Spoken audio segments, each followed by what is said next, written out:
بسم اللہ الرحمن الرحیم۔ السلام علیکم۔ حامد، حارث اور ماریہ تینوں بہن بھائی تھے۔ انہیں سیر کرنے کا اور ڈراؤنی کہانیاں پڑھنے اور سننے کا بہت شوق تھا۔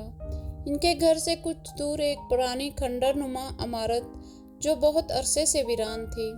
ایک دن انہوں نے فیصلہ کیا کہ تینوں سیر کے بہانے باہر جائیں گے، ایک رات کھنڈر میں گزار کر واپس آ جائیں گے۔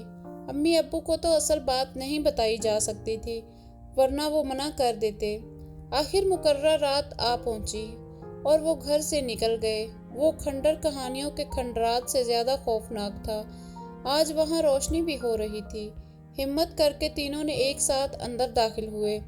اندر ہر چیز گرد اور مٹی سے آٹی پڑی تھی۔ اونچی اونچی دیواروں پر مکڑیوں کے جالے بنے ہوئے تھے اور چھت پر ایک عجیب سی چمک تھی۔ یہ سب کچھ دیکھ کر وہ مزید خوف زدہ ہو گئے۔ انہوں نے سامنے دیکھا تو 5 کمرے تھے اور ان سب کے دروازے بند تھے۔ حارث ایک کمرے کی طرف بڑھا اور دروازے کو دھکیلا تو وہ ایک ہلکی سی جھرمراہٹ کے ساتھ کھلنے لگا۔ اسی لمحے ایک بڑا سا پرندہ ان کے سر کے اوپر سے اڑتا ہوا باہر نکل گیا۔ حارث چینک کر پیچھے ہٹا اور اس نے اوپر دیکھا۔ پوری چھت پر چمگادڑیں لٹکی ہوئی تھیں۔ ان کی آنکھیں ہی تھیں جو اندھیرے میں چمک رہی تھیں۔ اتنے میں وہ دروازہ جو حارث نے کھولا تھا آہستہ آہستہ پورا کھل چکا تھا۔ اس کے ساتھ ہی باقی کمروں کے دروازے خود بخود کھلنے لگے۔ وہ تینوں باہر نکلنے کے لیے مڑے تو دیکھا کہ بڑا دروازہ انتہائی خاموشی کے ساتھ بند ہو چکا تھا۔ اچانک دروازوں میں سے دھواں خارج ہونا شروع ہو گیا اور پھر دھواں اتنا زیادہ بڑھ گیا کہ راستہ نظر آنا بند ہو گیا اور ساتھ ہی عجیب سی آوازیں بھی سنائی دینا شروع ہو گئیں۔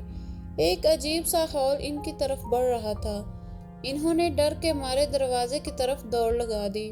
اگرچہ اندھیرے اور دھوئیں میں دیکھنا بہت مشکل تھا، لیکن وہ کسی نہ کسی طرح سے دروازے تک پہنچ گئے۔ انہوں نے اس خوفناک منظر کو دیکھنے سے بچنے کے لیے اپنی آنکھیں بند کر لیں۔ انہوں نے مل کر زور لگایا۔ دوسری ہی کوشش پر دروازہ کھل گیا اور وہ باہر آ کر گرے۔